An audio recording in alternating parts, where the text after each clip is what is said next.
अस्सलाम वालेकुम जी फ्रेंड्स। आज का जो हमारा टॉपिक है वो है जनरल थ्योरी ऑफ स्पिन। हम लोगों ने क्वांटम मैकेनिक्स 2 की सीरीज़ स्टार्ट की हुई है। इस सीरीज़ में हम इन टॉपिक्स पर पिछले वीडियोस में बात कर चुके हैं। ये देखते जाएं।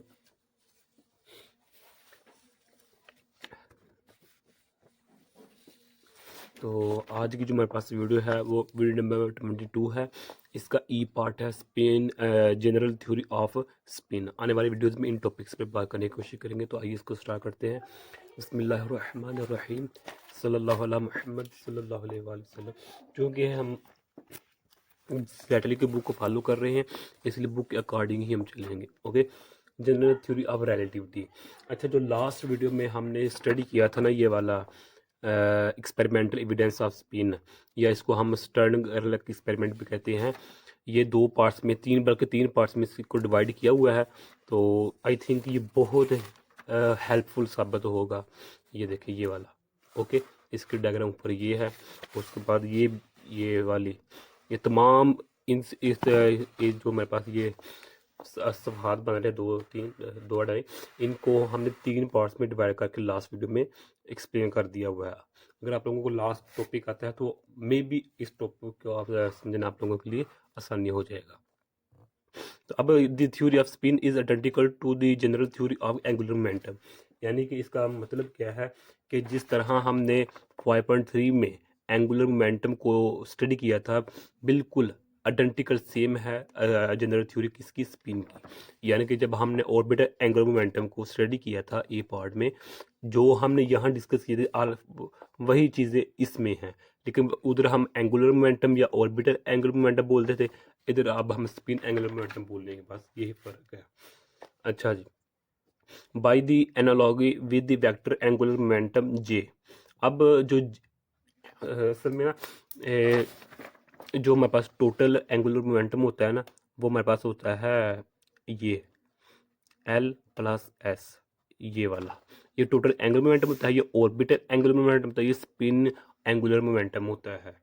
ओके, तो अब जो हमारे पास इसमें आई थिंक लास्ट वीडियो में इसको हमने डिटेल में डिस्कस किया हुआ है। तो अब अच्छा, खैर अगर आप लोगों ने लास्ट वीडियो देखी है तो ये आप लोगों के लिए आसानी होगा। बल्कि ये बिल्कुल सिंपल सा फार्मूला है कि जो मेरे पास टोटल एंगुलर मोमेंटम वो orbital angular plus spinning angular momentum के सम की इक्वल होता है। यानी कि अगर मैं स्टार्टिंग इसके थोड़ी बार हिस्ट्री बताऊं, जो हमने लास्ट वीडियो में स्टडी किया था, तो हमने ये कहा था कि जो इलेक्ट्रॉन है इसको दो टाइप्स में डिफाइन किया गया है। इसकी दो टाइप्स हैं इलेक्ट्रॉन को। एक है फाइन स्ट्रक्चर, जो कि हमने इस जब क्वांटम मैकेनिक्स 2 को स्टार्ट किया था, तो हमने ये देखें, बल्कि ये वाली, यहाँ ये देखें वीडियो नंबर 11, 12 और 13, इनमें हमने जो फाइन स्ट्रक्चर है इसको हमने डिटेल में डिस्कस किया हुआ है इलेक्ट्रॉन की। यानी कि बेसिकली टू टू इलेक्ट्रॉन को टू टाइप्स में डिवाइड किया हुआ है, एक फाइन स्ट्रक्चर में। ओके, तो एक को हम कहते हैं ये स्टर्न जर्मन एक्सपेरिमेंट, जो हमारे पास हमने लास्ट वीडियो में किया हुआ है, ये वाला। ओके, ये स्टर्न एंड गरलैक एक्सपेरिमेंट। यानी कि हमने इलेक्ट्रॉन की जो स्टडी है उसको दो हिस्सों में डिवाइड किया हुआ है। एक फाइन स्ट्रक्चर, जो कि हमने काफ़ी वीडियो नंबर 11, 12, 13 में डिटेल में डिस्कस किया हुआ है, और द सेकंड टाइप क्या है, स्टर्न गरलैक, ये वाली टाइप है। ओके, अब इस जब हमने लास्ट में स्टडी किया था तो स्टर्न एंड गरलैक में एक्सपेरिमेंट में हमने ये प्रूव कर लिया था कि जो इलेक्ट्रॉन की मोशन होती है, पहले हमें सिर्फ यही पता था कि ये इलेक्ट्रॉन है, सिर्फ इसकी एक ही ऑर्बिटल मोशन है जो कि मेरे पास ये है। ओके, ये इसका आर है, ये ऑर्बिटल मोशन है, हमें सिर्फ एक ही चीज़ का पता था। लेकिन लास्ट वीडियो में हमने जब एक्सपेरिमेंट किया था थ्योरेटिकल, तो हमने वहाँ पे प्रूफ हो गया था कि जो इलेक्ट्रॉन की ऑर्बिटल यानी कि इसकी मोशन के साथ साथ स्पिनिंग मोशन भी है। ओके, स्पिनिंग मोशन भी है। तो ये कब हमें पता लगा, 1922 में, ये 1922 में पता लगा। लेकिन मज़ेदार बात यह है, ये तो पता चल गया कि ऑर्बिटल मोशन के साथ साथ इलेक्ट्रॉन की स्पिनिंग मोशन भी है। अब फर्दर, यानी कि ये फर्दर 1925 में गॉडस्मिट एंड ओहलैंडबिक, इन्होंने मजीद इसमें ये इंटरेस्टिंग बात बता दी कि स्पिनिंग की अब आगे दो टाइप्स है, एक स्पिन अप है और एक स्पिन डाउन है। खैर ये मैं डिटेल में नहीं जानना चाह रहा, ये 2-3 मिनट्स मैंने हिस्ट्री बता दी है ये क्या है। ओके, तो इसलिए मैं ये कि जो मैं बात इधर बताना चाहता था वो ये था कि बाज़ का हम जे को एल भी कह देते हैं, क्योंकि स्पिन तो बाद में डिस्कवर हुआ है ना। तो अगर हम स्पिन को इग्नोर भी कर दें तो जो हमारे पास जे होता है वो इज इक्वल टू एल हो जाता है। ओके, बाद केसेस ऐसे होते हैं जहां हम स्पिन को नहीं लेना चाह रहे, तो हम सिर्फ ऑर्बिटल को दिखना चाह रहे होते हैं, तो हम उस स्पिन को इग्नोर कर देते हैं। तो यही वजह कि जे को हम एल और एल को जे कह सकते हैं। तो यही वजह इधर है कि हम इधर जे की जगह एल भी कह सकते हैं। This spin is also represented by A vector operator S.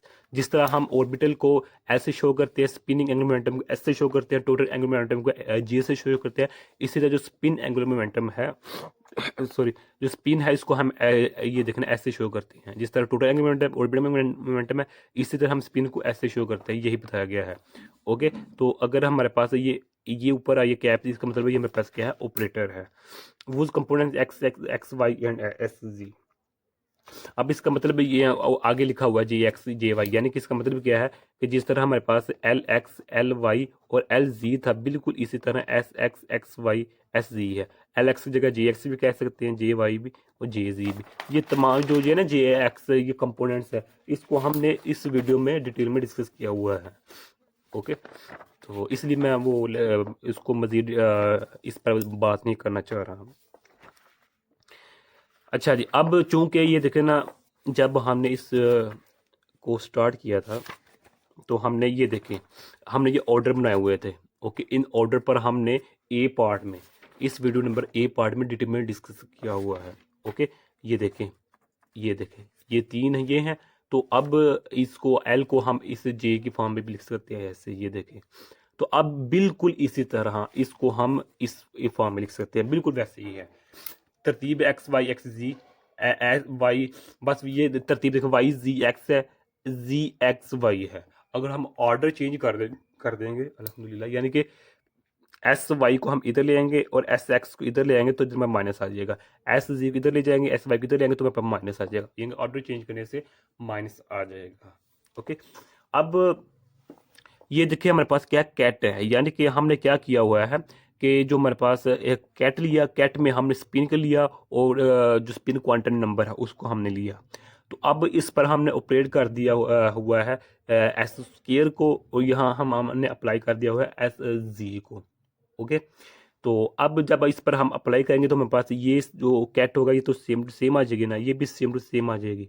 यानी कि इन सिंपल वर्ड्स अगर मैं ये कहूँ कि मेरे पास ये क्या है, ये मेरे पास आइगन इक्वेशन है, आइगन वैल्यू इक्वेशन है, जिसमें अगर फंक्शन पहले वाला बिल्कुल वही फंक्शन आ जाए तो वो आइगन फंक्शन होता है, और इससे साथ जो रिलेटेड वैल्यू होती है वो हमारे पास आइगन वैल्यू होती है। इन सिंपल वर्ड में ये कहूँ तो ओके, तो मेरे पास ये आइगन वैल्यू होगी और ये मेरे पास क्या आइगन वैल्यू होगी। ये डायरेक्ट यानी कि आंसर लिखा हुआ है इसका। अब जिस तरह यानी कि ये देखें जो हमारे पास यानी कि अगर हम बात करें ना, अगर इधर मेरे पास एल एल की फॉर्म में लिखें तो इधर क्या हो सकता था कि इधर मेरे पास इधर भी एल आ जाना था, इधर भी एल, इधर भी एल, इधर भी एल, इधर भी एल आ जाना था, लेकिन हम स्पिन की फॉर्म लिखने से मेरे पास स्पिन आएगा। अब जिस तरह हमने इसी ए पार्ट में डिस्कस किया था एल एल को लेकर, यानी कि जो हमारे पास एम एल है, जो हमारे पास ये एम एल है, जो हमारे पास ये मैग्नेटिक जो हमारे पास मैग्नेटिक क्वांटम नंबर है जो हमारे पास एम एल है, इसकी वैल्यू क्या होती थी हमारे पास, ये ज़ीरो है। तो ये सोन इंक्रीज करती जा रही है, तो हमारे पास क्या है, पॉजिटिव में आती है। ओके, तो इधर हमारे पास क्या है, नेगेटिव में आती है। Okay, positive L, negative L, positive L है। ओके, तो अगर हम ये वाली वैल्यू लिखी, यहाँ क्या आएगा, तो नेगेटिव एल प्लस वन होगा, तो फिर नेगेटिव एल प्लस टू होगा, सो काम चलता जाएगा। अगर ये वैल्यू फाइंड करें तो यहाँ होगा एल यानी कि सॉरी जी ऐसे ही होगा नेगेटिव वन। तो अगर ये वाली वैल्यू लिखूँ ये होगा एल नेगेटिव टू, अगर ये वाली वैल्यू लिखूँ L negative three, and so on काम चल जाए तो जीरो आ जाएगा। तो जीरो से जब यहाँ आएंगे तो फिर वो डिक्रीज होता जाएगा। तो इन सिंपल वर्ड जो मैग्नेटिक क्वांटम नंबर होता है उसकी वैल्यू हमारे पास ये होती है, ये वाली। यानी कि जब हम ए पार्ट को डिस्कस किया था बिल्कुल इसी तरह जब हम स्पिन क्वांटम नंबर की बात करेंगे, अब इधर एल था ना मैग्नेटिक क्वांटम नंबर, तो अब स्पिन आ गया है, तो इधर हम नेगेटिव एस एस इस तरह कर देंगे बस, ये हमारे पास। ओके, यही बात इधर एक्सप्लेन की गई हुई है। यानी कि जिस तरह हमारे पास ये था एम एल की वैल्यू थी, इसी तरह हमारे पास एम एस की वैल्यू है, स्पिन क्वांटम नंबर की है। ओके, तो अब जिस तरह हमने ये हमारे पास ऑपरेटर है, स्पिन ऑपरेटर है, अब पॉजिटिव नेगेटिव ऑपरेटर है। ओके, इसको हमने इस कैट पर अप्लाई किया तो मेरे पास ये आंसर आ चुका है। ओके, तो यानी कि ये हमने जो डायरेक्ट वैल्यू लिखी हुई है। अब यहाँ हमारे पास क्या है, जो हमने ऊपर ऑपरेटर ये कहा हुआ है, ये हमारे पास क्या ऑपरेटर है। अब ये ऑपरेटर किसकी इक्वल है, एक्स एस एक्स के है, और ये होता है एस वाई के है। यानी कि एस एक्स वाला जो ऑपरेटर है, जो along the x axis operator है, और जो अलोंग द वाई एक्सिस है ऑपरेटर, उनके सम की इक्वल है, जो हमारे पास क्या है टोटल ऑपरेटर है स्पिन का। ओके, यहाँ पे पॉजिटिव है, अगर नेगेटिव हटाना तो इधर नेगेटिव हटाना पड़ेगा, अगर इधर नेगेटिव है तो इधर हमारे पास नेगेटिव आएगा। तो इसका बेसिकली ये मतलब है। यानी कि अगर मैं क्वांटम मैकेनिक्स 1 की बात करूं तो उसमें हमने रेजिंग और लोअरिंग ऑपरेटर को स्टडी किया था। रेजिंग क्या करता था कि एक स्टेप इंक्रीज कर देता था, और लोअरिंग ऑपरेटर क्या करता है, एक स्टेप को डिक्रीज कर देता था। बिल्कुल यही सेम केस इधर है कि जब हम पॉजिटिव वाला केस अप्लाई करेंगे तो एक जो स्टेप है, जो एक वैल्यू है क्वांटम वैल्यू, हम इंक्रीज कर जाएंगे, एक स्टेप पीछे होंगे, यानी कि एक जो क्वांटम वैल्यू होगी वो एक स्टेप डिक्रीज हो जाएगी। वही यही है। अगर प्लस है तो ये रेजिंग ऑपरेटर होगा, अगर ये नेगेटिव आएगी, इधर भी नेगेटिव है तो इधर नेगेटिव नहीं, तो हमारे पास लोअरिंग ऑपरेटर होगा हमारे पास। तो अब इसी तरह क्या होगा कि जो मेरे पास है एस एक्स स्क्वेयर, इसको हम एस वाई स्क्वेयर की इक्वल लिख सकते हैं, और इसको हम इसकी इक्वल लिख सकते हैं। यानी कि मतलब क्या हुआ कि यहाँ भी डायरेक्ट लिखे हुए, लेकिन चलें एक दो स्टेप्स को इसमें हम करते हैं। ये देखें एक जो हमारे पास है, जब हमने ये ऑपरेटर है ना हमारे पास। ओके, आप जमा वाला भी ले सकते हैं कि सिंगल माइनस वाला लेकिन हम दोनों इकट्ठे ले रहे हैं। ओके, तो इसको जब हम एस जी पर अप्लाई करेंगे, ओके, यानी कि जो हमारे पास जी एक्सिस के जो अलोंग होगा स्पिन का जो कंपोनेंट होगा, उसको अगर हम उस पर हम ऑपरेटर को अप्लाई कर रहे हैं तो ये किसके इक्वल होगा, इसके इक्वल होगा। ओके, ये ऑपरेटर है। ओके, अब इसको अगर हम मज़ीद डिफाइन करें कि जो हमारे पास है एस, ये हमारे पास जो ऑपरेटर है, अगर इसको हम अप्लाई करें सीमित तर, जिस तरह इसको हम इस पर अप्लाई किया, इसको अगर हम कैट पर अप्लाई करें तो हमारे पास जो आंसर होगा वो हमारे पास ये आएगा। इन अदर वर्ड्स हमारे पास क्या है, ये सेम है, ये भी सेम है। तो ये हमारे पास आइगन फंक्शन है, मुकम्मल आइगन इक्वेशन है, ये आइगन वैल्यू इक्वेशन है, और जो हमारे पास इधर होगा वो हमारे पास आइगन वैल्यू कहलाती है, लेकिन इधर हमारे पास in the form of operator है। ओके, इसी तरह जब हम इसकी वैल्यू को हम मज़ीद फाइंड करते हैं तो वो वैल्यू मैं डायरेक्ट लिखने लगा हूँ, जो कि हमारे पास ये है। ओके, ये हमारे पास डायरेक्ट वैल्यू है। तो ये जो हमारे पास था ये ऑपरेटर, अब चूंकि हमारे पास इसको मॉडिफाई किया है, रीअरेंज किया है, इसकी कैलकुलेशन की है, तो अब जो हमारे पास है m+1 भी इधर आ जाएगा। ओके, यानी कि सॉरी माइनस भी आएगा इसमें साथ, क्योंकि हमारे पास ऑपरेटर प्लस माइनस में है। तो ये हमारे पास इसका आंसर जो कि हमारे पास ये लिखा हुआ है, नहीं नहीं सॉरी, अभी एक स्टेप रहता है। तो अब जो मेरे पास ये आई है, यहाँ से अगर हम एस एक्स और एक्स वाई की जो हमारे पास वैल्यूज हैं, इनको अगर हम मैनेज करके लिखें तो वो उसको हम इस फॉर्म में लिख सकते हैं। यानी कि अगर हम देखना चाहें तो हमारे पास जो अलोंग दी एक्स एक्सिस जो हमारे पास स्पिन का कंपोनेंट होता है, वो किसकी इक्वल होता है, ये हमारे पास एवरेज वैल्यू होती है। ओके, अगर इसी तरह मैं बात करूं कि जो हमारे पास ये है तो प्लस है, नेगेटिव है, तो ये और ये भी एवरेज वैल्यू के इक्वल होगा। ओके, तो अब उसी स्पिन की एक्स और उसी स्पिन की जो मेरे पास वाई कंपोनेंट है, जिसको हमने एवरेज की फॉर्म लिखा हुआ है, तो इस एवरेज फॉर्म को हम इस एवरेज फॉर्म में भी लिख सकते हैं। ओके, इस फॉर्म में लिखने या इस फॉर्म में लिखने एक ही बात है, एस एक्स एक्स वाई एक दूसरे के इक्वल है। तो जिस तरह हमने ये लिखा हुआ है एवरेज की फॉर्म भी, इसी तरह हम इसको इस फॉर्म में भी, इस फॉर्म में भी लिख सकते हैं। तो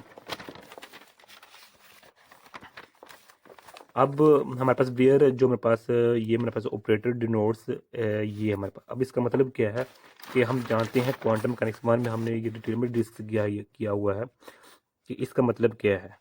ओके, ये तो हमारे पास एक कोई ऑपरेटर है जो किसकी इक्वल है, एस एम एस, ये हमारे पास बड़ा है, ये मेरे पास ऑपरेटर है, और ये मेरे पास कैट है, ये कैट है, ये बड़ा है। हम जानते हैं कि अगर हमारे पास ये कैट है और ये हमारे पास ये कैट है और ये मेरे पास बड़ा है, इनका जो अब हम प्रोडक्ट ले लेंगे तो वो हमारे पास किसके इक्वल आता है, 1 के इक्वल आता है। अगर इधर मैं ले लूँ एम एल एम एस ले लूँ, तो इधर भी मेरे पास एम एल एम एस है, तो मेरे पास 1 के इक्वल आएगा। ओके, तो अगर इधर मेरे पास एस है और एम एस है या एम एल है, या बिल्कुल इसी तरह इधर भी अगर मेरे पास एम एल है, तो ये भी इसका 1 के इक्वल आएगा। ओके, तो यही हिसाब है, इसको हम इस फॉर्म में लिख सकते हैं, यानी कि जो मेरे पास बेसिकली नॉर्मलाइजेशन होती है हमारे पास इधर। ओके, तो अब जो मेरे पास this spin states from orthonormal and complete bases, कि जो अब हम ये देखें वही सेम केसेस इधर मेरे पास आ गया है कि यूनिट मैट्रिक्स आ जाता है। जिस तरह देखें ना मेरे पास, जिस तरह हमने पहले कहा था कि ये मेरे पास कैट है, ये कैट है, ये कैट ये होती है, और बड़ा हमारे पास ये होता है। ओके, ये वाला होता है। तो अगर ये डिफरेंट भी हो सकता है, ये भी। अब कैट है तो इसके साथ इसी को मल्टीप्लाई कर दे बड़ा को, यानी कि मल्टीप्लाई जो इसमें सेम है उसी के साथ इसको मल्टीप्लाई कर दे, तो हम यूनिट मैट्रिक्स ये मेरे पास जो आई है इसको हम ऑब्टेन कर लेते हैं। इस आई को हम यूनिट मैट्रिक्स का नाम देते हैं। लेकिन अगर हमारे पास चले इस ये डैश है, ये भी डैश है स्प्रिंग क्वांटम नंबर, लेकिन इधर डैश नहीं है, तो अब ये नहीं ऑब्टेन होगा। अब non uniform unit matrix non unit matrix obtain होगा, जिस तरह हमारे पास ये एग्जांपल दी गई है। ओके, अब इधर मेरे पास आई नहीं है, हालांकि देखें ये भी बड़ा है, ये भी कैट है। ओके,